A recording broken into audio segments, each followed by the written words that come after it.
Hello दोस्तों, स्वागत है आपका अपने यूट्यूब चैनल ग्रुपिंग हब में।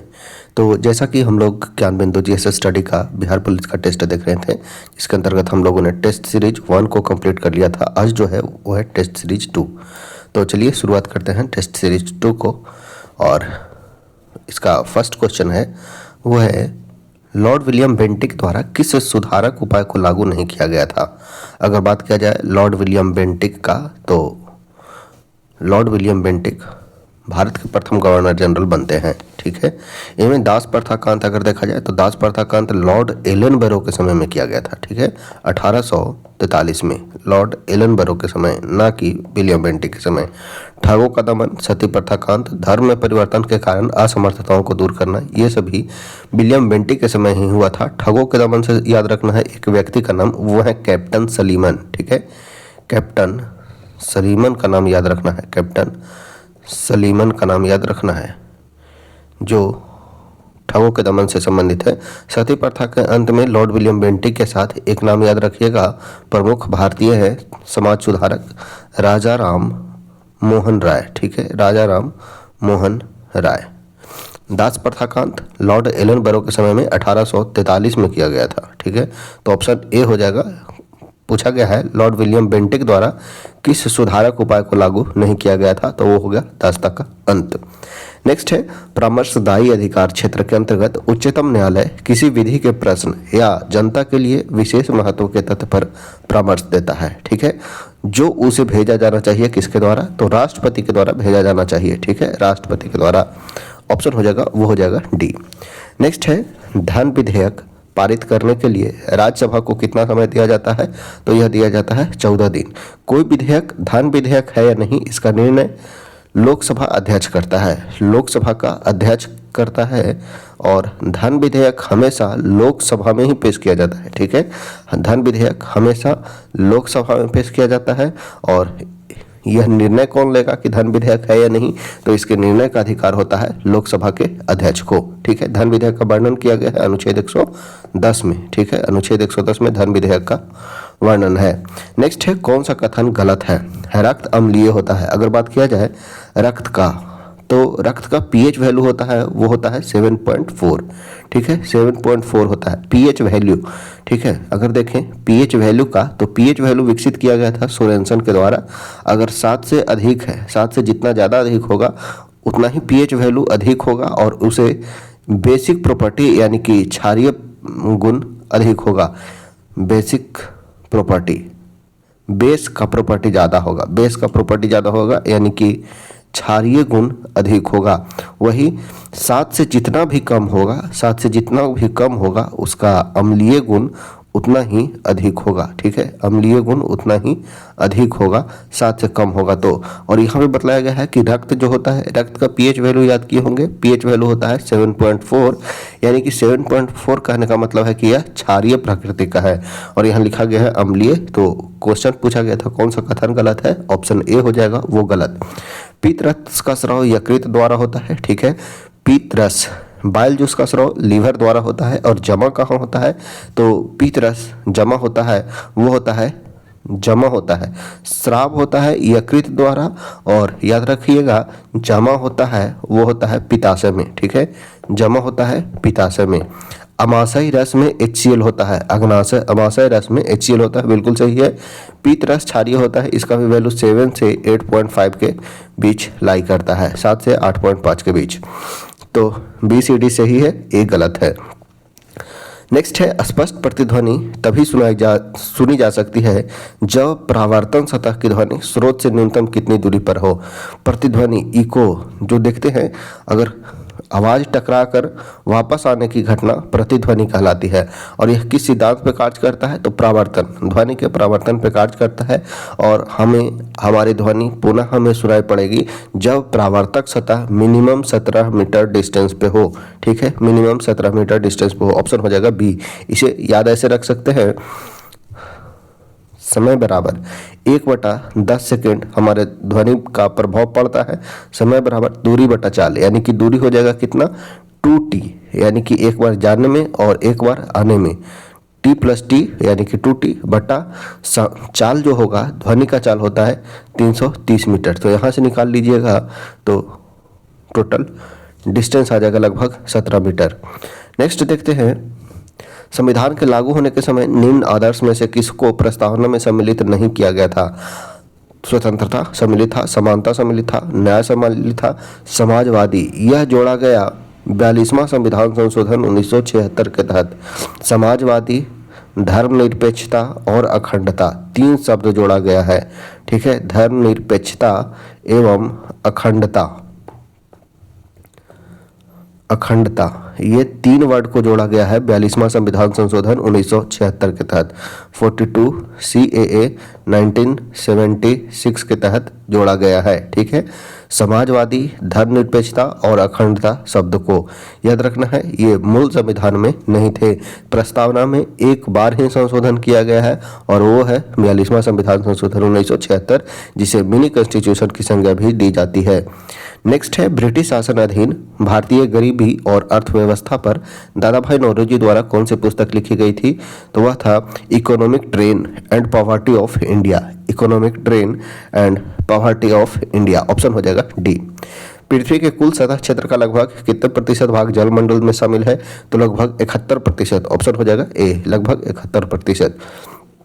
नेक्स्ट है, वायुमंडल की कौन सी परत बड़े जेट विमान के लिए आदर्श उड़ान परिस्थितियों की हालत प्रदान करती है? तो यह हो जाएगा समतापमंडल यानी कि स्ट्रेटोस्फेयर। ठीक है, देखिए स्ट्रेटोस्फेयर यानी कि समतापमंडल में। ठीक है, ऑप्शन हो जाएगा सी।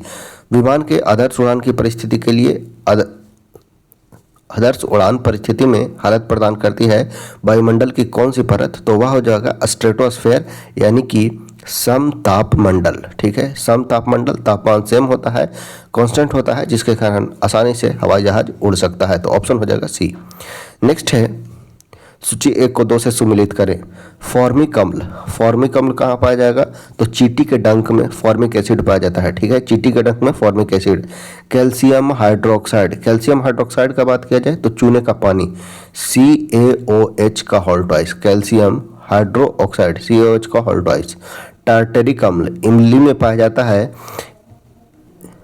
इमली और अंगूर में। ठीक है, इमली में पाया जाता है टार्टेरिक अम्ल यानी कि 4 हो जाएगा। सोडियम हाइड्रोक्साइड यानी कि NaOH का बात किया जाए तो NaOH साबुन में होता है।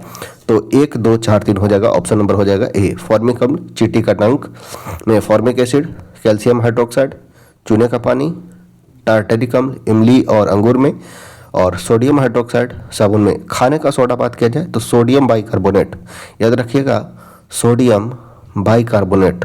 ठीक है, सोडियम बाइकार्बोनेट। ठीक है, तो 1 2 4 3 हो जाएगा, ऑप्शन नंबर हो जाएगा ए। नेक्स्ट है, भारतीय संविधान की प्रस्तावना में समाजवादी शब्द जोड़ा गया था कब? अभी बतलाएं। समाजवादी, धर्मनिरपेक्षता एवं अखंडता, यह 42वां संविधान द्वारा जोड़ा गया था 42 CA के द्वारा। समाजवादी, धर्मनिरपेक्षता और अखंडता, प्रस्तावना में 1 बार संशोधन, केशवानंद भारती बनाम केरल राज्यवाद, याद रखना है। नेक्स्ट है, मानव पीत यानी कि बाइल जूस। बाइल जो एक पीले हरे रंग का तत्व तरल है, इसकी प्रकृति कैसी है? तो अभी बतलाएं। 7 से 8.5 के बीच होता है, यह क्षारीय प्रकृति का होता है। ठीक है, मानव पित्त स्रावित होता है यकृत से और जमा होता है जाकर पित्ताशय में। इसका जो प्राकृतिक होता है वो होता है क्षारीय। नेक्स्ट है, कौन सी अक्रिय गैस नहीं है? अक्रिय गैस, इनर्ट गैस, तो याद रखना है helium, neon, argon, krypton, xenon, radon. ठीक है, ये सभी इनर्ट गैस हैं। ठीक है, ये सभी अपना ऑक्टेट पूरा करते हैं एक्सेप्ट हीलियम का। हीलियम अपना ड्यूप्लेट पूरा करता है। ठीक है, ड्यूप्लेट। इनर्ट गैस किसे कहेंगे? तो जिसके आउटरमोस्ट ऑर्बिट में 8 इलेक्ट्रॉन हो यानी कि कक्ष पूर्ण रूप से भरा हो तो उसे अक्रिय गैस की श्रेणी में रखा जाता है। जैसे जो पीरियोडिक टेबल के लास्ट ग्रुप में है उसे इनर्ट गैस कहा जाता है। Helium, neon, argon, krypton, xenon और रेडॉन, ये सभी अक्रिय गैस हैं। तो यहाँ पे इनमें से कौन नहीं है? तो ये हो जाएगा हाइड्रोजन। हाइड्रोजन एक अक्रिय गैस नहीं है। हीलियम या ड्यूप्लेट पूरा करता है। इसके अलावा जो भी हैं वो अपना ऑक्टेट पूरा करते हैं। ठीक है, नेक्स्ट है question number 14। British house of Commons में सर्वप्रथम किस भारतीय ने आर्थिक निष्कासन सिद्धांत का भर्त्सना की थी? आर्थिक निष्कासन सिद्धांत यह दिया गया था दादा भाई नौरोजी के द्वारा। ठीक है, Dadabhai Naoroji, poverty and un British rule in India book लिखा गया था। दादा भाई नौरोजी का बात किया जाए तो grand old man of India इन्हें कहा जाता है। दादा भाई नौरोजी को इन्होंने आईएनसी के 3 अधिवेशन की अध्यक्षता की थी, 1886 में, 1893 में एवं 1906 में। 1886, 1893 और 1906 में 3 बार भारतीय राष्ट्रीय कांग्रेस की अध्यक्षता किया जाता है। इन्हें grand old man of India कहा जाता है। Poverty and un British rule in India book लिखा था एवं भारत में आर्थिक निष्कासन सिद्धांत की भर्त्सना की थी। ऑप्शन हो जाएगा ए। नेक्स्ट है, किस ब्रिटिश गवर्नर जनरल ने देश में सती प्रथा का निर्मूल किया था, यानी कि समाप्त किया था? तो वो है लॉर्ड विलियम बेंटिक। 1829 में रेगुलेशन 17 के तहत लॉर्ड विलियम बेंटिक एवं राजा राम मोहन राय ने भारत में सती प्रथा का अंत किया। सती प्रथा का अंत अगर बात किया जाए तो सती प्रथा से बात किया जाए तो सती प्रथा का सर्वप्रथम उल्लेख हमें भानुगुप्त के एरन अभिलेख से प्राप्त होता है। ठीक है, भानुगुप्त का एरन अभिलेख से, भानुगुप्त का एरन अभिलेख से हमें सती प्रथा के प्रमाण प्राप्त होते हैं। 1829 में पूर्ण रूप से लॉर्ड विलियम बेंटिक एवं राजा राम मोहन राय के द्वारा इसे समाप्त किया गया था। नेक्स्ट है, बलवंत राय मेहता समिति ने किस प्रकार के पंचायती राज संरचना की सिफारिश की थी? याद रखना है, भारत में पंचायती राज के संस्थापक माना जाता है बलवंत राय मेहता समिति को, यानी कि लोकतांत्रिक विकेंद्रीकरण प्रक्रिया का जन्मदाता माना जाता है बलवंत राय मेहता समिति को। इन्होंने पंचायती राज की 3 स्तरीय संरचना की सिफारिश की थी, त्रिस्तरीय संरचना की सिफारिश की थी। अगर बात किया जाए भारत में पंचायती राज व्यवस्था से तो इससे संबंधित प्रमुख समितियां हैं, जैसे बलवंत राय मेहता समिति। ठीक है, बलवंत राय मेहता कमेटी, इन्होंने 3 स्तरीय संरचना का मांग किया था। वही अगर बात किया जाए अशोक मेहता समिति ने 2 स्तरीय संरचना का बात किया। वही PVK राव समिति, याद रखना है, PVK राव समिति ने 4 स्तरीय संरचना का मांग किया था। ठीक है, तीनों याद रखना है, बलवंत राय मेहता BRM 3 वर्ड है तो त्रिस्तरीय, अशोक मेहता कमेटी 2 स्तरीय और PVK राव कमेटी ने 4 स्तरीय संरचना का मांग किया था। वही याद रखना है LM सिंधवी समिति के सिफारिश पर पंचायती राज व्यवस्था को संवैधानिक मान्यता दिया गया था। ठीक है, LM सिंधवी समिति। तो ये सभी कमेटी जो संबंधित है वो है पंचायती राज से, बलवंत राय मेहता समिति हो, अशोक मेहता कमेटी हो, PVK राव समिति हो, LM सिंधवी समिति हो, या एक याद रखिएगा थुंगन समिति। ठीक है, थुंगन समिति का संबंध भी पंचायती राज व्यवस्था से ही है। नेक्स्ट है, यूरेनियम में कौन सा आइसोटोप्स न्यूक्लियर रिएक्टर में होने वाले श्रृंखला प्रतिक्रिया को जारी रखने की क्षमता रखता है? तो यह है U-235, यूरेनियम 235। ऑप्शन हो जाएगा, वो हो जाएगा C, U-235। नेक्स्ट है, पंचायतों, नगर निगमों और नगरपालिका के चुनाव हेतु संबंधित क्षेत्र को छोटे छोटे निर्वाचन क्षेत्रों में विभाजित किया जाता है, ये क्या कहलाते हैं? तो यह वार्ड कहलाता है। ठीक है, पंचायत, नगर निगम और नगरपालिका के चुनाव हेतु संबंधित क्षेत्र को छोटे छोटे निर्वाचन क्षेत्रों में विभाजित किया जाता है, यह कहलाता है वार्ड। जैसे देखे होंगे आपके गांव में भी वार्ड सदस्य होते हैं, वार्ड का जो हेड होते हैं, छोटे छोटे क्षेत्रों में बांट दिया जाता है प्रत्येक वार्ड में। ठीक है, तो वह होता है B, वार्ड। कौन सा जीवाश्म ईंधन नहीं है? इसमें पूछा गया है कौन सा एक जीवाश्म ईंधन नहीं है, तो जीवाश्म ईंधन यूरेनियम जीवाश्म ईंधन के तहत नहीं आता है। यह एक प्रकार का न्यूक्लियर नाभिकीय ईंधन है। ठीक है, न्यूक्लियर ईंधन है, नाभिकीय ईंधन है। ऑप्शन हो जाएगा D। नेक्स्ट है, चींटी या मधुमक्खी के काटने पर उसके डंक में द्रव पाया जाता है, कौन सा? तो चींटियों में अभी देखे थे फॉर्मिक एसिड पाया जाता है। ऑप्शन हो जाएगा ए, फॉर्मिक एसिड, फॉर्मिक अम्ल पाया जाता है। चींटी या मधुमक्खी के काटने पर उसके डंक में मौजूद होता है फॉर्मिक अम्ल और वो हमारे शरीर में छोड़ता है, जिसके कारण हमें दर्द की अनुभूति होती है। नेक्स्ट है लोहे पर कलाई के लिए निम्नलिखित में से किस धातु का उपयोग किया जाता है जिससे कि इसके क्षय को रोका जा सके। तो लोहे पर जिंक का परत चढ़ा दिया जाता है जिसे जस्तीकरण कहते हैं, गैल्वेनाइजेशन। ठीक है, गैल्वेनाइजेशन। ठीक है, जिंक का परत चढ़ा दिया जाता है, गैल्वेनाइजेशन कहलाता है। लोहे पर जिंक की परत चढ़ाना जो उपयोगी होता है उसको क्षय को रोकता है, यानी कि उसे जंग लगने से बचाता है। ठीक है, ऑप्शन हो जाएगा ए।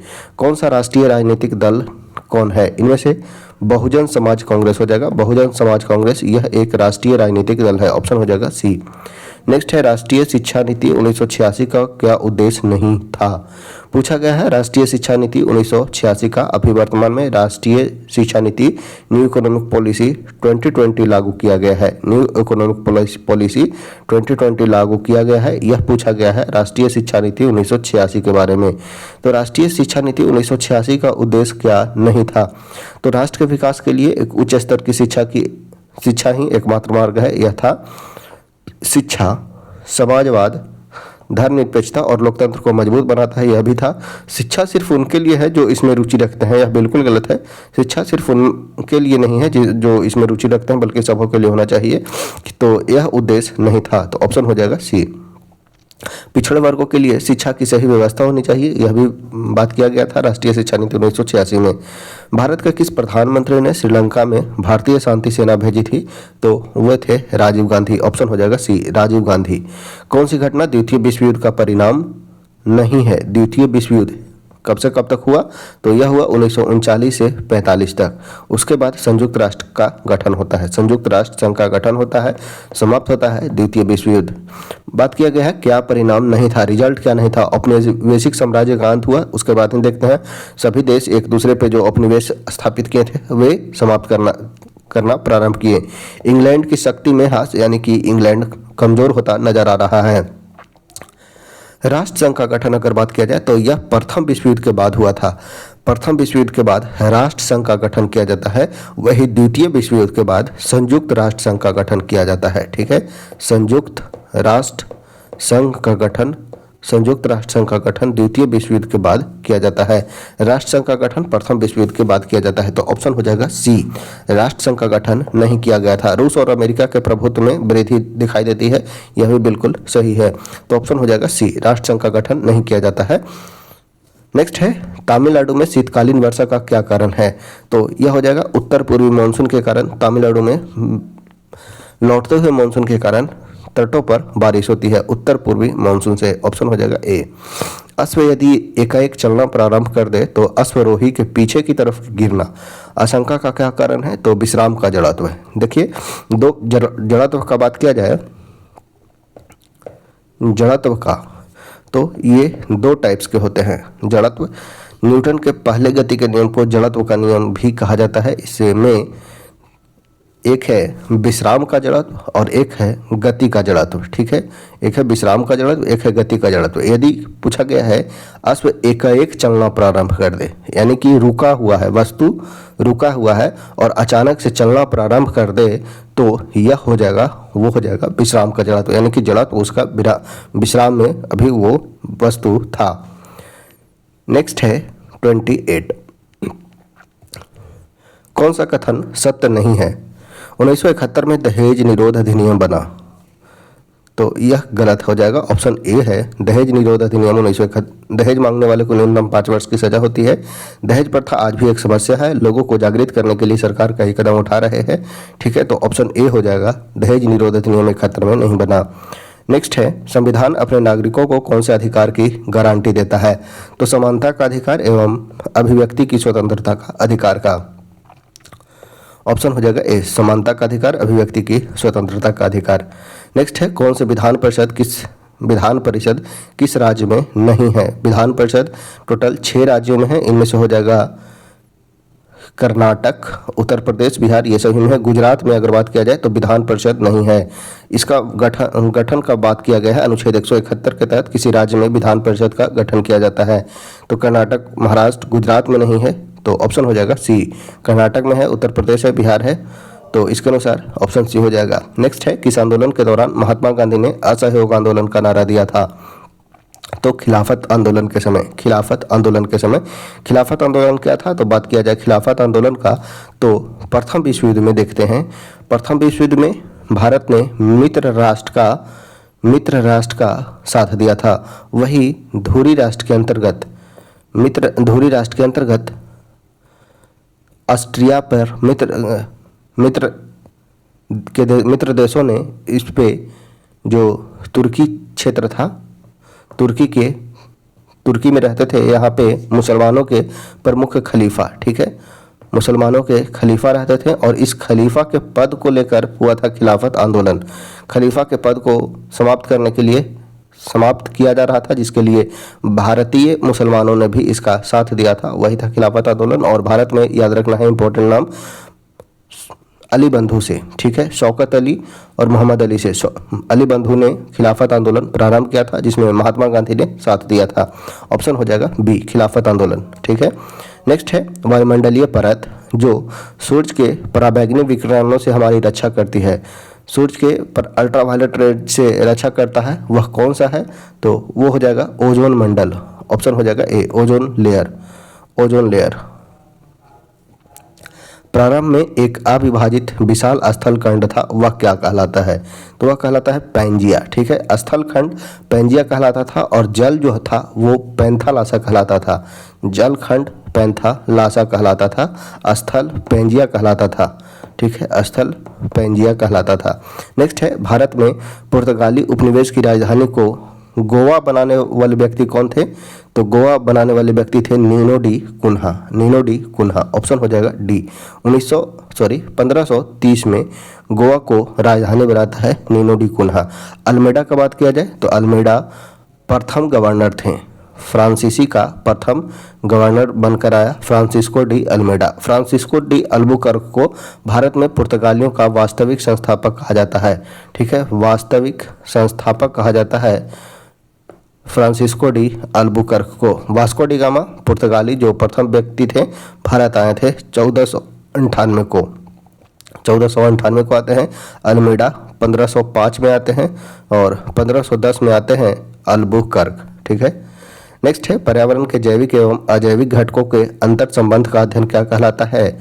पर्यावरण के जैविक एवं अजैविक घटकों के अंतर संबंध का अध्ययन कहलाता है पारिस्थितिकी। ऑप्शन हो जाएगा ए, पारिस्थितिकी। यहाँ से याद रखना है पारिस्थितिकी शब्द और एक पारिस्थितिकी तंत्र का। तो पारिस्थितिकी शब्द का प्रयोग किया गया था अर्नेस्ट हैकेल के द्वारा, ठीक है, अर्नेस्ट हैकेल के द्वारा पारिस्थितिकी, अर्नेस्ट हैकेल के द्वारा पारिस्थितिकी शब्द का प्रयोग किया गया था। एवं पारिस्थितिकी तंत्र अगर पूछेगा तो पारिस्थितिकी तंत्र का प्रयोग किए थे शब्द का, वो थे एजी टेंसले, पूछ लिया जाता है पारिस्थितिकी एवं पारिस्थितिकी तंत्र। तो पारिस्थितिकी शब्द का अर्नेस्ट हैकेल ने एवं पारिस्थितिकी तंत्र शब्द का प्रयोग किए थे एजी टेंसले ने, ठीक है। पर्यावरण के अंतर्गत जैविक एवं अजैविक घटक का अंतर संबंध का अध्ययन किया जाता है, वो किया जाता है पारिस्थितिकी में, ठीक है। पर्यावरण विज्ञान में पर्यावरण के बारे में अध्ययन किया जाता है। भूगर्भ विज्ञान में भूगर्भ यानी कि जमीन के अंदर, पृथ्वी के अंदर होने वाले परिवर्तन, उसके बारे में अध्ययन किया जाता है भूगर्भ विज्ञान में। भूगोल यानी कि ज्योग्राफी, ठीक है, तो पृथ्वी के बारे में अध्ययन किया जाता है। नेक्स्ट है, द्वितीय महायुद्ध के अंतिम चरण में परमाणु बम विस्फोट से कौन सा शहर सबसे ज़्यादा प्रभावित हुआ था? तो ये था हिरोशिमा एवं नागासाकी, ठीक है। तो ऑप्शन हो जाएगा बी, हिरोशिमा। 6 अगस्त 1945, ठीक है, 6 अगस्त 1945 को जापान के शहर हिरोशिमा पर बम गिराया गया था। ऑप्शन हो जाएगा बी, हिरोशिमा एवं नागासाकी सर्वप्रमुख प्रभावित शहर था। आग्नेय चट्टान के संबंध में कौन सा कथन असत्य है यानी कि गलत है? मैग्मा के ठंडा होने के कारण आग्नेय चट्टान बनता है, बिल्कुल सही है। इसे परतदार चट्टान भी कहा जाता है, नहीं, यह बिल्कुल गलत है, इसमें परत नहीं पाए जाते हैं, ठीक है। मैग्मा के ठंडा होने के कारण बनेगा तो इसमें परत नहीं बनेगा, परत बनता है कायांतरित चट्टान में या अवसादी चट्टान में परत पाए जाते हैं, न कि आग्नेय चट्टान में। इसमें प्रमुखता पाई जाती है धातुओं का, सील और डाइक पाए जाते हैं, बिल्कुल सही है। ग्रेनाइट और बेसाल्ट आग्नेय शैल के ही उदाहरण है, तो ये भी सही हो जाएगा। ऑप्शन बी जो है वो गलत है, ठीक है, गलत क्वेश्चन, गलत ऑप्शन पूछा गया था, तो ये हो जाएगा बी। किसी राज्य के राज्यपाल के संबंध में कौन सा कथन गलत है? राज्यपाल केंद्र सरकार द्वारा नामित होता है, बिल्कुल सही है, केंद्र सरकार का ही व्यक्ति होता है राज्यपाल राज्य में। राज्यपाल का चुनाव संसद करती है, नहीं, चुनाव राष्ट्रपति के द्वारा किया जाता है, ना कि संसद। तो ऑप्शन हो जाएगा बी। प्रधानमंत्री एवं मंत्रिपरिषद के सिफारिश पर राज्यपाल का नियुक्ति किया जाता है, तो ऑप्शन हो जाएगा बी, संसद नहीं करता। राज्यपाल उस राज्य का नहीं होना चाहिए जहां उसकी नियुक्ति हुई, बिल्कुल सही है। 2 या 2 से अधिक राज्यों के लिए एक राज्यपाल को नियुक्त किया जा सकता है। 1956 7वां संविधान के संशोधन के तहत यह बतलाया गया था। नेक्स्ट है क्वेश्चन नंबर 39। मानव शरीर के किस अंग में रुधिर ऑक्सीजन युक्त होता है? मानव शरीर के किस अंग में रुधिर ऑक्सीजन युक्त होता है, पूछा गया है। इनमें से कौन सा होगा? तो यह हो जाएगा बायां आलिंद। ठीक है, बायां आलिंद। बायां आलिंद में ऑक्सीजन जो होता है ऑक्सीजनेटेड होता है। देखिए कुछ इस प्रकार से हमारा हार्ट होता है और हार्ट के इस साइड होगा वो होगा राइट, इस साइड होगा लेफ्ट। राइट ऑरिकल्स ऊपर में होता है, ऑरिकल्स नीचे में होता है वेंट्रिकल्स। ठीक है, तो right auricles, right ventricle, right auricles, left auricle, इधर होगा राइट वेंट्रिकल्स, इधर हो जाएगा वो हो जाएगा लेफ्ट वेंट्रिकल्स। ठीक है, तो इधर से ये इस पार्ट यानी कि राइट ऑरिकल्स में यानी कि दायां नीले में, ऑरिकल्स मीन्स होता है नीले, आलिंद, दायां आलिंद में डीऑक्सीजनेटेड ब्लड जाता है। ठीक है, डीऑक्सीजनेटेड यानी कि डीऑक्सीजनेटेड ब्लड जाता है राइट ऑरिकल्स में और ऑक्सीजनेटेड ब्लड आता है वो आता है लेफ्ट ऑरिकल्स में। ठीक है, लेफ्ट ऑरिकल्स यानी कि बायां आलिंद में। ठीक है, बायां आलिंद में यहाँ पे पाया जाता है ट्राइएक्सपार्ट वाल्व, ट्राइएक्सपार्ट वाल्व। और सबसे मजबूत अगर चैम्बर पूछा जाए तो यह होता है ये लेफ्ट वेंट्रिकल, सबसे मजबूत होता है, सबसे बड़ा होता है और यहाँ से ही हमारे शरीर के अन्य भागों में हार्ट से खून का प्रवाह होता है, लेफ्ट वेंट्रिकल से। नेक्स्ट है भारत के संविधान निर्माताओं ने निम्नलिखित में से कौन सा लक्षण अमेरिका के संविधान से ग्रहण किया है? तो बात किया जाए अगर न्यायिक समीक्षा का तो यह अमेरिका से लिया गया है, मौलिक अधिकार अमेरिका से लिया गया है, सर्वोच्च न्यायालय के न्यायाधीश को पद को हटाने की प्रक्रिया यह भी अमेरिका से ली गई है, तो ऑप्शन हो जाएगा डी। हमारे संविधान के निर्माताओं ने लगभग 60 देशों के संविधान के पढ़ा एवं उसके लगभग 10 देशों के संविधान से भारतीय संविधान में कुछ न कुछ लिया गया है, तो ऑप्शन हो जाएगा डी, उपयुक्त सभी अमेरिका से लिया गया है। नेक्स्ट है निम्नलिखित में किसने ब्रिटिश सरकार के प्रशासनिक कार्य संपादन को सरल बनाने के लिए भारत में शिक्षा के माध्यम के रूप में अंग्रेजी का आरंभ किया था? अंग्रेजी का आरंभ किन्होंने किया था? तो ऑप्शन के अनुसार हो जाएगा लॉर्ड मैकाले। लॉर्ड मैकाले के समय में मैकाले 1835 में मैकाले का मिंट आया। ठीक है, 1835 में मैकाले का मिंट आता है जिन्होंने अंग्रेजी शिक्षा का प्रारंभ का बात किया था लॉर्ड मैकाले के समय में। अगर बात किया जाए भारत में शिक्षा का विकास का क्रम का तो 1813 में ब्रिटिश संसद में सर्वप्रथम भारतीयों की शिक्षा के लिए कुछ प्रावधान किया गया था। 1 लाख रुपया बजट का 1 लाख रुपया शिक्षा पर बात किया गया था, 1 लाख रुपया शिक्षा पर बात किया गया था। 1835 में मैकाले का मिंट आता है जो भारत में अंग्रेजी शिक्षा के प्रारंभ माना जाता है। उसके बाद 1854 में वुड्स का डिस्पैच आता है।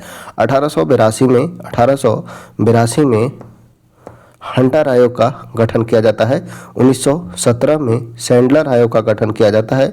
1929 में हार्टोग कमेटी का गठन किया जाता है।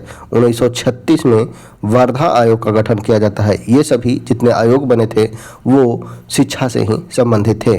ठीक है, 1813 में प्रथम बार, 1835 में मैकाले का मिंट, 1854 में वुड्स डिस्पैच, 1882 में हंटर आयोग, 1917 में सैंडलर आयोग, 1929 में हार्टोग कमेटी और 1936 में वर्धा आयोग का गठन किया गया था। नेक्स्ट है नियत आयतन पर गैस के इकाई द्रव्यमान का तापमान 1 डिग्री सेल्सियस बढ़ाने के लिए आवश्यक ऊष्मा की मात्रा क्या कहलाता है? तो नियत आयतन पर विशिष्ट ऊष्मा, नियत आयतन पर विशिष्ट ऊष्मा, ऑप्शन हो जाएगा ए। नेक्स्ट है निम्नलिखित में से मैथिली शरण गुप्त की रचना नहीं है? तो साकेत, भारत भारती और पंचवटी ये सभी मैथिली शरण गुप्त द्वारा लिखा गया है, तो ऑप्शन हो जाएगा सी। पथिक मैथिली शरण गुप्त की रचना नहीं है, ऑप्शन हो जाएगा सी। कौन सा मूल अधिकार आपातकाल के समय भी निलंबित नहीं हो सकता है? आपातकाल के समय भी निलंबित नहीं होता है, तो वह है अनुच्छेद 20 और 21, यानी कि जीवन की सुरक्षा का अधिकार यह समाप्त नहीं होगा। आपातकाल का बात किया जाए तो भाग 15 में अनुच्छेद 352 से 360 के बीच आपातकाल का वर्णन किया गया है। आपातकाल के समय मूल अधिकार को लिमिट या समाप्त किया जा सकता है, हालांकि जीवन की सुरक्षा का अधिकार इसे समाप्त नहीं किया जाता है। ऑप्शन हो जाएगा बी। नेक्स्ट है केंद्र सूची के विषय के संदर्भ में सर्वोच्च न्यायालय के क्षेत्राधिकार एवं शक्तियों को कौन विस्तृत कर सकता है, तो यह विस्तार दिया जा सकता है संसद के द्वारा। ऑप्शन हो जाएगा डी, संसद के द्वारा। नेक्स्ट है एड्स रोग में न्यून प्रतिरक्षा किसकी संख्या में गिरावट के कारण होता है, तो T4 लिम्फोसाइट की कमी के कारण, T4 लिम्फोसाइट की कमी के कारण, यानी कि ऑप्शन हो जाएगा डी, टी लसीकाणु के कारण। ऑप्शन हो जाएगा डी। रामधारी सिंह दिनकर को ज्ञानपीठ पुरस्कार उनकी किस रचना पर दिया गया था, तो उर्वशी के लिए दिया गया था। रामधारी सिंह दिनकर ये हिंदी के एक प्रमुख लेखक हैं, इनकी रचना है उर्वशी, जिनके लिए इन्हें ज्ञानपीठ पुरस्कार दिया गया था, उर्वशी के लिए। भारतीय संविधान में कौन सा अनुच्छेद के अंतर्गत नागरिक अपने मौलिक अधिकार की रक्षा के लिए उच्च न्यायालय में याचिका दायर कर सकते हैं? उच्च न्यायालय में अनुच्छेद 226 के तहत एवं अनुच्छेद 32 के तहत सुप्रीम कोर्ट के द्वारा। अनुच्छेद 32 सुप्रीम कोर्ट यानी कि सर्वोच्च न्यायालय 32 में व्यक्ति के मूल अधिकार की रक्षा का गारंटी का बात करता है, वही अनुच्छेद 226 के तहत उच्च न्यायालय के तहत रिट जारी किया जा सकता है। ठीक है, पूछा गया था उच्च न्यायालय में याचिका दायर कर सकता है किस अनुच्छेद के तहत, तो अनुच्छेद 226 के तहत। नेक्स्ट है किस न्यायाधीश को जनहित याचिका का प्रवर्तक माना जाता है, तो जस्टिस P.N. भागवती को। Justice P.N. भागवती को न्यायाधीश की जनहित याचिका का प्रवर्तक माना जाता है। ऑप्शन हो जाएगा बी। नेक्स्ट है कौन भारत के राष्ट्रपति की क्षमादान की शक्ति का सिद्धांत नहीं है? कौन भारत के राष्ट्रपति की क्षमादान की शक्ति का सिद्धांत नहीं है, तो इस शक्ति का प्रयोग राष्ट्रपति द्वारा केंद्रीय मंत्रिमंडल की सलाह पर किया जाएगा। बिल्कुल, राष्ट्रपति पुनः प्रमाणों की परीक्षण कर सकता है। दया के लिए याचिकाकर्ता को राष्ट्रपति के समक्ष मौखिक गवाही का सुनवाई का अधिकार है, तो यह नहीं, मौखिक सुनवाई का अधिकार नहीं है। ऑप्शन हो जाएगा सी। गुट निरपेक्ष आंदोलन का पहला शिखर सम्मेलन कब और कहां आयोजित हुआ, तो यह हुआ था बेलग्रेड यूगोस्लाविया 1961 में। बेलग्रेड यूगोस्लाविया 1961 में। नेक्स्ट है 1961 में पहली बार दोनों सदनों में गतिरोध करने के लिए संयुक्त अधिवेशन किस विधेयक के लिए बुलाया गया था? 1961 में। देखिए 1961 3 बार संयुक्त अधिवेशन बुलाया गया है, 1961, 1978 एवं 2002। 1961, 78 एवं 2002 3 बार संयुक्त अधिवेशन बुलाया गया है। अगर बात किया जाए संयुक्त अधिवेशन का, तो यह वर्णन किया गया है अनुच्छेद 108 के तहत। 108 के तहत यदि कोई गतिरोध हो लोकसभा एवं राज्यसभा में, तो उस कंडीशन में संयुक्त अधिवेशन बुलाया जा सकता है राष्ट्रपति के द्वारा, जिसकी अध्यक्षता लोकसभा अध्यक्ष के द्वारा किया जाता है, और यह किया जाता है अनुच्छेद 118 के तहत। ठीक है, अनुच्छेद 118 के तहत संयुक्त अधिवेशन किया जाता है। यह प्रावधान लिया गया है ऑस्ट्रेलिया से। ठीक है, सभी फैक्ट इंपॉर्टेंट है। संयुक्त अधिवेशन लिया गया है ऑस्ट्रेलिया से, 108 के तहत बुलाया जाता है, 108 के तहत आयोजित करवाया जाता है। वर्तमान में भारत में अभी तक 3 बार संयुक्त अधिवेशन हुए हैं। 1961 में दहेज निरोधक विधेयक के लिए किया गया था। 1961 में दहेज निरोधक विधेयक के लिए, 1978 में यह संबंधित है, 1978 का संबंधित था डाक से, और 2002 का संबंधित था पोटा से। प्रिवेंशन ऑफ टेररिज्म एक्ट, पोटा के गठन के लिए 2002 में संयुक्त अधिवेशन बनाया गया था, संयुक्त अधिवेशन बुलाया गया था। ठीक है, तो 3 बार बुलाया जा चुका है, 61, 78 एवं 2002 में। 61 में दहेज निरोधक विधेयक के लिए, 1978 में डाक संशोधन के लिए, 2002 में पोटा के लिए बुलाया गया था 3 बार। ठीक है, तो दहेज निरोधक विधेयक के लिए बुलाया गया था। नेक्स्ट है निम्न में कौन से पादप समूह में दोनों बीजाणुभिद एवं युग्मकोभिद प्रवस्था बहुकोशिकीय तथा मुक्त जीवी होती है, तो यह होता है ब्रायोफाइटा एवं टेरिडोफाइटा में। ब्रायोफाइटा एवं टेरिडोफाइटा में। ऑप्शन हो जाएगा बी। नेक्स्ट है गति के तीसरे नियम के अनुसार बल एवं प्रतिबल क्या होते हैं, तो बल एवं प्रतिबल विपरीत दिशा में अलग अलग वस्तु पर कार्य करते हैं। For every action there is equal and opposite reaction and those वो सभी एक दूसरे पे एक अलग वस्तुओं पर कार्य करते हैं, अलग अलग वस्तु पर कार्य होता है, ठीक है। विपरीत दिशा में एवं अलग अलग वस्तुओं पर कार्य होता है, तो ऑप्शन हो जाएगा डी। नेक्स्ट है, गुलबदन बेगम ने किसके कहने पर हुमायूंनामा लिखा था? तो अकबर के कहने पर हुमायूंनामा लिखा गया था गुलबदन बेगम के द्वारा अकबर के कहने पर, ऑप्शन हो जाएगा बी। नेक्स्ट है, सूर्य सहित सभी तारा में ऊर्जा का स्रोत क्या है? तो यह हो जाएगा हाइड्रोजन नाभिक का हीलियम नाभिक में संलयन, हाइड्रोजन नाभिकों का हीलियम नाभिक में संलयन। यहाँ से याद रखना है दो, एक है संलयन, एक है विखंडन, ठीक है। एक है संलयन, एक है विखंडन। यदि दो छोटे छोटे नाभिक मिलकर एक बड़ा नाभिक का निर्माण करें तो यह कहलाता है संलयन। वही एक बड़ा नाभिक टूटकर छोटे छोटे नाभिकों में टूट जाता है तो वह कहलाता है विखंडन। सूर्य में ऊर्जा का जो स्रोत है वो हाइड्रोजन नाभिकों का हीलियम नाभिक में संलयन है, ऑप्शन हो जाएगा सी। नेक्स्ट है, मुद्रा के अंतर्गत मुद्रा के आंतरिक मूल्य का अर्थ क्या है? मुद्रा के आंतरिक मूल्य का अर्थ क्या है? मुद्रा की क्रय शक्ति क्या है, ठीक है। उस मुद्रा की क्रय शक्ति क्या है? तो ऑप्शन हो जाएगा सी, उस मुद्रा की क्रय शक्ति। हरित गृह गैस का पृथ्वी के वायुमंडल के औसत तापमान पर क्या करता है? तो यह बढ़ा देता है। सिंपल सा क्वेश्चन है, हरित गृह गैस पृथ्वी के वायुमंडल को औसत एवरेज टेम्परेचर को बढ़ा देता है।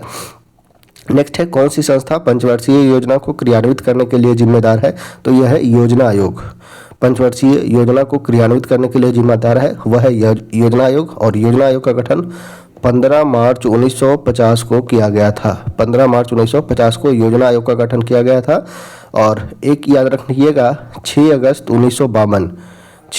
1952 एनडीसी राष्ट्रीय विकास परिषद का गठन किया गया था, ठीक है। राष्ट्रीय विकास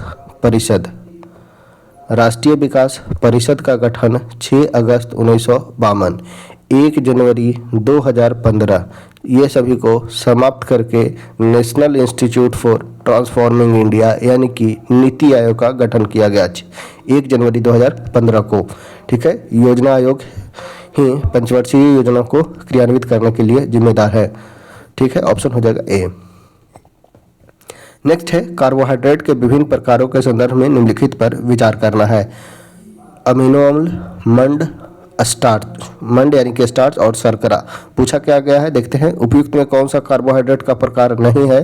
तो अमीनो अम्ल कार्बोहाइड्रेट का प्रकार नहीं है, केवल एक हो जाएगा। अमीनो अम्ल प्रकार नहीं है बल्कि मंड एवं शर्करा कार्बोहाइड्रेट का प्रकार है, ऑप्शन हो जाएगा ए।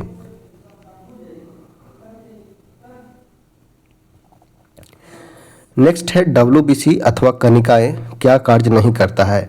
WBC या कनिकाएं क्या कार्य नहीं करता है? तो ऑक्सीजन का वहन नहीं करते हैं। ऑक्सीजन का वहन के लिए जिम्मेदार है RBC, ठीक है। ऑक्सीजन के वहन के लिए कौन जिम्मेदार है? तो यह जिम्मेदार हो जाएगा, पूछा गया है श्वेत रक्त कोशिकाएं अथवा कनिकाएं क्या कार्य करती है, ठीक है। क्या कार्य करती है? तो रोगाणुओं का विनाश करता है, रोगाणुओं का विनाश करता है WBC, ठीक है। ऑप्शन हो जाएगा सी। WBC क्या करता है? तो रोगाणुओं का विनाश करता है। नेक्स्ट है, खाद्य पदार्थों में मिलाए जाने के बाद अपनी श्वसन प्रक्रिया में खमीर यानी कि यीस्ट क्या उत्पादित करते हैं? तो पूछा गया है खाद्य पदार्थों में मिलाए जाने के बाद श्वसन प्रक्रिया में खमीर क्या उत्पादित करती है? ऑक्सीजन, कार्बन डाइऑक्साइड, नाइट्रोजन या कोई नहीं? तो यह हो जाएगा कार्बन डाइऑक्साइड, ऑप्शन हो जाएगा बी, कार्बन डाइऑक्साइड। नेक्स्ट है, कोशिका में उपस्थित प्लाज्मा झिल्ली किससे निर्मित होता है? कोशिका में उपस्थित प्लाज्मा झिल्ली किससे बना होता है? तो प्रोटीन एवं लिपिड का बना होता है। प्लाज्मा मेम्ब्रेन यह प्रोटीन एवं लिपिड का बना होता है। ए एवं सी हो जाएगा, ऑप्शन हो जाएगा वो हो जाएगा डी। नेक्स्ट है, इंडोसाइटोसिस। इंडोसाइटोसिस का संबंध किससे है? इंडोसाइटोसिस का संबंध है यह वह कोशिका के बाह्य पर्यावरण से अपना भोजन तथा अन्य पदार्थ ग्रहण करने की प्रक्रिया है। इंडोसाइटोसिस क्या है? तो यह किसी कोशिका के बाह्य पर्यावरण से अपना भोजन तथा अन्य पदार्थ ग्रहण करने की प्रक्रिया है, ऑप्शन हो जाएगा ए। नेक्स्ट है, नेटल पौधे के पत्ते को छूने पर डंक जैसा दर्द होता है। यह दर्द किस अम्ल के स्राव के कारण होता है? तो मिथेनोइक एसिड पाया जाता है। मिथेनोइक अम्ल नेटल के पौधे में पाया जाता है। मेथेनोइक अम्ल पत्तों में पाया जाता है। मेथेनोइक अम्ल जैसे ही छूते हैं वो मेथेनोइक एसिड हमें हमारे हाथ पर को स्पर्श करता है, जिसके कारण हमें दर्द जैसा अनुभूति होती है। ऑप्शन हो जाएगा बी। नेक्स्ट है, निम्नलिखित में कौन सी कोशिका की अंतरोसिन यानी कि इंडोथर्मिक क्रियाओं के परिचालन के लिए ईंधन की तरह प्रयुक्त होता है?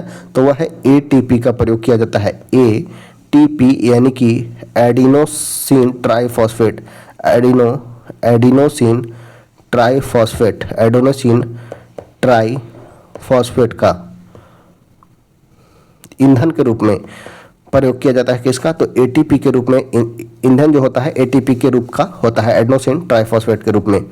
नेक्स्ट है, मानव मस्तिष्क के संदर्भ में निम्नलिखित युग्म पर विचार करें। अग्र मस्तिष्क अनैच्छिक क्रियाओं के लिए पूर्ण रूप से उत्तरदायी है। अग्र मस्तिष्क अनैच्छिक क्रियाओं के लिए पूर्ण रूप से उत्तरदायी है, बिल्कुल गलत है। पश्च मस्तिष्क मस्तिष्क का मुख्य सोचने का भाग है, तो यह हो जाएगा ये। मस्तिष्क का मुख्य सोचने का भाग है अग्र मस्तिष्क एवं अनैच्छिक क्रियाओं के लिए पूर्ण रूप से उत्तरदायी है, वो होता है मेडुला ऑब्लोंगटा। तो इनमें से कौन सुमेलित है? तो न तो एक और न ही दो सुमेलित है। ऑप्शन हो जाएगा डी। नेक्स्ट है, एक उपभोक्ता स्तर से दूसरे उपभोक्ता को जैव मात्रा का कितना प्रतिशत भाग स्थानांतरित होता है?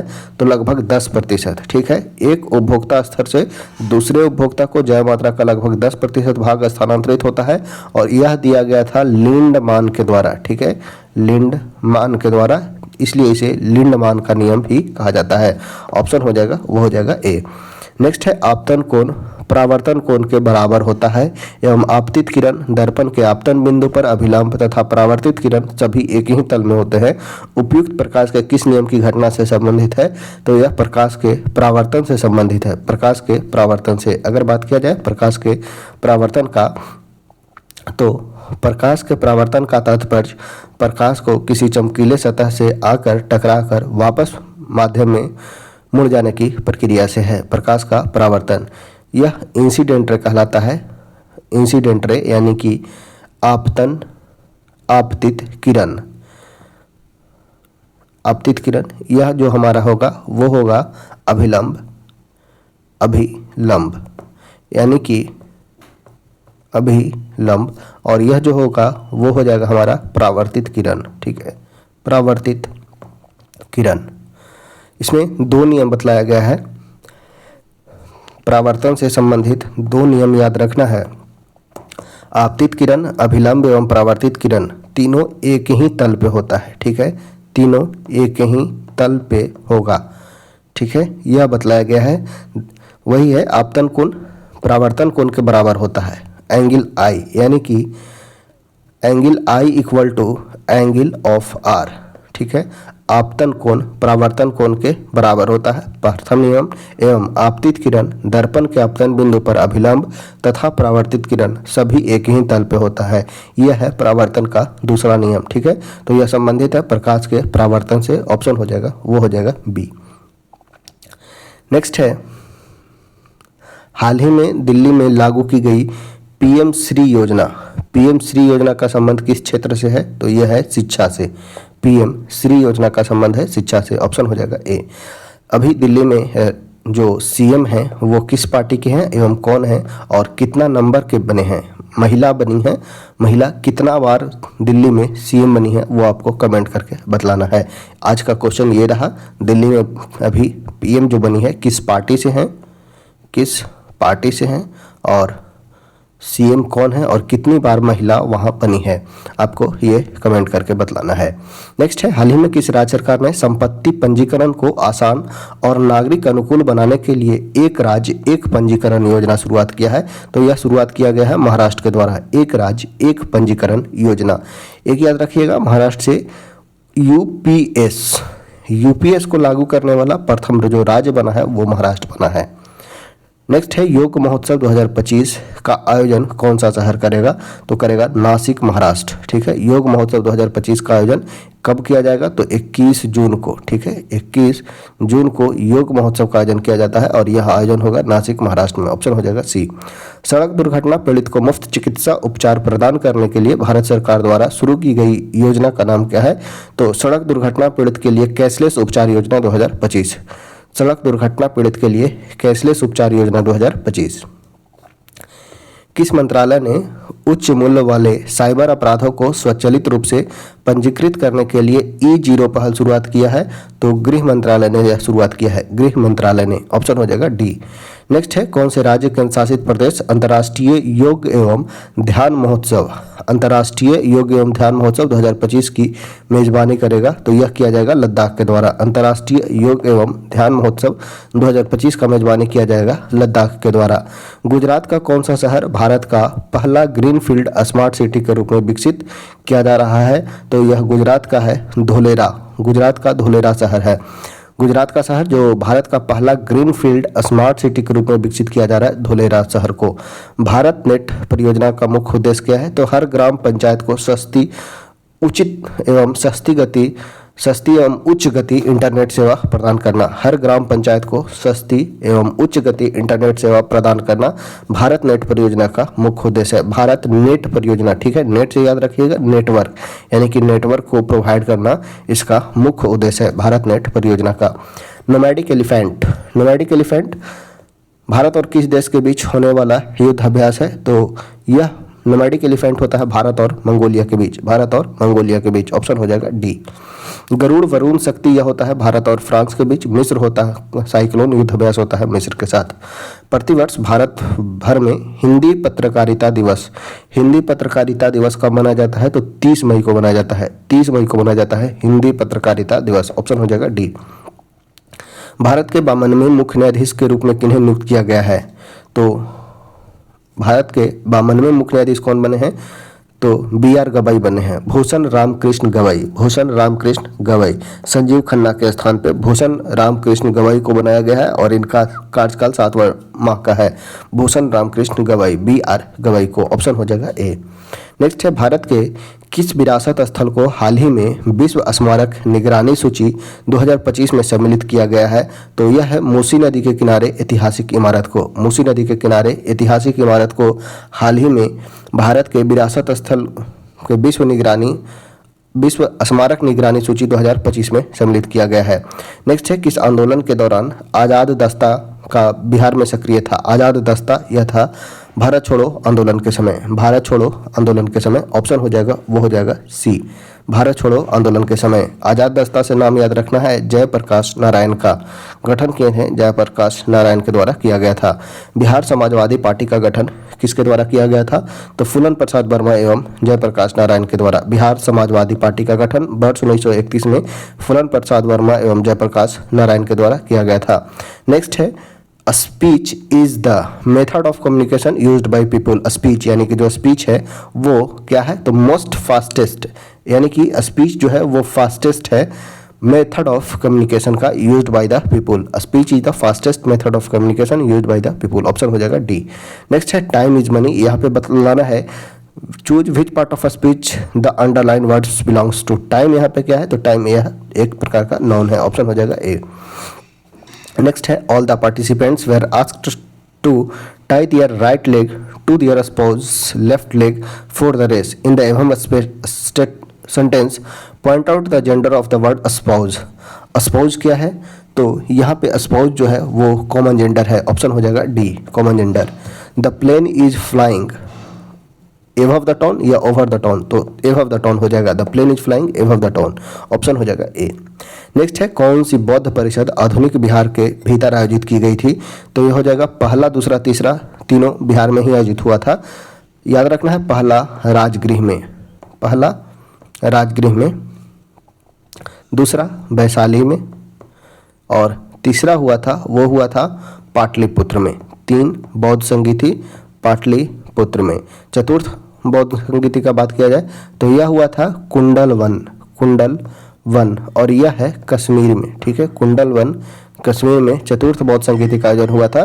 तो पूछा गया है कौन बौद्ध परिषद आधुनिक बिहार के भीतर आयोजित की गई थी? तो पहला, दूसरा और तीसरा। ऑप्शन हो जाएगा सी, केवल 1, 2, 3। चतुर्थ हुआ था कश्मीर में। कौन बिहार का सबसे लोकप्रिय कृषि आधारित उद्योग है? तो यह हो जाएगा चीनी उद्योग। बिहार का सबसे लोकप्रिय कृषि आधारित उद्योग है चीनी उद्योग। महाबोधि मंदिर परिसर बोधगया और गया को किस वर्ष सांस्कृतिक श्रेणी में यूनेस्को की विश्व प्रसिद्ध स्थानों में शामिल किया गया था? तो वर्ष 2002 में महाबोधि मंदिर परिषद को एवं 2016 में नालंदा यूनिवर्सिटी को सम्मिलित किया गया था यूनेस्को हेरिटेज साइट में। एक शंकु के तिर्यक ऊंचाई दिया गया है L, तिर्यक ऊंचाई यानी कि L का वैल्यू दिया गया है, इसका वैल्यू दिया गया है 20। इसके आधार का क्षेत्रफल दिया गया है 616, यानी कि आधार का क्षेत्रफल यह सर्किल के रूप में है, यानी कि पाई आर स्क्वायर का वैल्यू दिया गया है 616। यहाँ से हम निकालेंगे आर का वैल्यू। तो इस प्रकार का वक्र पृष्ठ का क्षेत्रफल हो जाएगा pi r into l plus r. Value निकालिएगा तो यह आ जाएगा 880 सेंटीमीटर, ऑप्शन हो जाएगा डी। यहाँ से आर का वैल्यू पता लगेगा, एल का वैल्यू मालूम है, pi r into l plus r formula लगाना है, आंसर आ जाएगा वो हो जाएगा 880 cm स्क्वायर। नेक्स्ट है, देखिए बहुत ही काफ़ी अच्छा क्वेश्चन है। 13 प्लस रूट 13 माइनस, यहाँ पे प्लस और माइनस दोनों है तो इसके बराबर x मान के बनाइएगा और एक को x और नेक्स्ट टर्म में y मान के बनाइएगा। आंसर जो आएगा वो हो जाएगा 4, ऑप्शन हो जाएगा बी। नेक्स्ट है, एक चुनाव में 2 उम्मीदवार थे, 10% लोगों ने अपना वोट नहीं दिया, कुल डाले गए वोट के 10% वोट अवैध हो गए। जीतने वाले उम्मीदवार को वैध वोट का 54% मिला और 1620 वोटों से जीत गया। कुल कितना वोट्स थे? तो इसका सही आंसर जो हो जाएगा वो हो जाएगा 25,000, ऑप्शन हो जाएगा बी। इसे बना लेना है। एक 94 का इसका हो जाएगा 1848। नेक्स्ट है 95 का हो जाएगा वो हो जाएगा 54 आंसर। 96 का जो हो जाएगा 1000 की राशि 3 वर्षों के लिए चक्रवृद्धि ब्याज पे दिया जाता है। ब्याज पहले 2 वर्ष के लिए 10% एवं तीसरे वर्ष के लिए 50%। तो ब्याज बतलाना है, ब्याज कितना हो जाएगा? तो वो ये हो जाएगा 815 रुपया। P into 1 plus R by 100 कीजिएगा, यानी कि 1000 रुपया दिया गया है। 1000 इंटू 1 प्लस 10/100 के पावर 2 इंटू 1 प्लस 50/1 प्लस 50/100 के पावर 1, कुछ इस प्रकार से कर दीजिएगा, आ जाएगा आंसर 815। नेक्स्ट है ए स्टार बी का वैल्यू दिया है a plus B plus root A B. तो इसी प्रकार 6√24 का वैल्यू निकालना है हमें।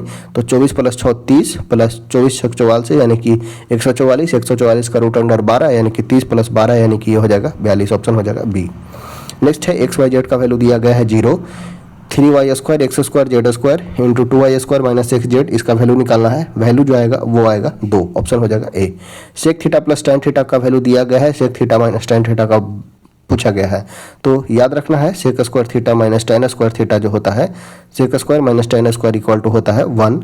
तो A square minus B square यानी कि A plus B into A minus B बराबर जो होगा वो 1 के बराबर होगा।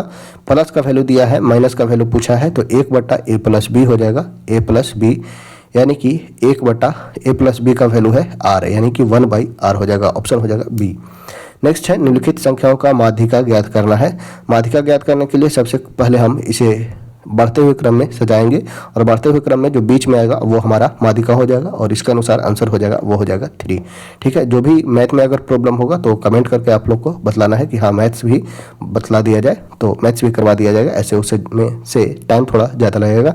तो चलिए इसी के साथ आज 100 क्वेश्चन करते हैं समाप्त। यहीं पे आपका वीडियो होता है समाप्त। अगर आपको हमारा प्रयास अच्छा लगा हो तो एक लाइक जरूर कीजिएगा। साथ ही साथ कोई सजेशन हो तो आप कमेंट बॉक्स ओपन है, कमेंट करके बता सकते हैं एवं अपने दोस्तों के साथ वीडियो को शेयर अवश्य करना है।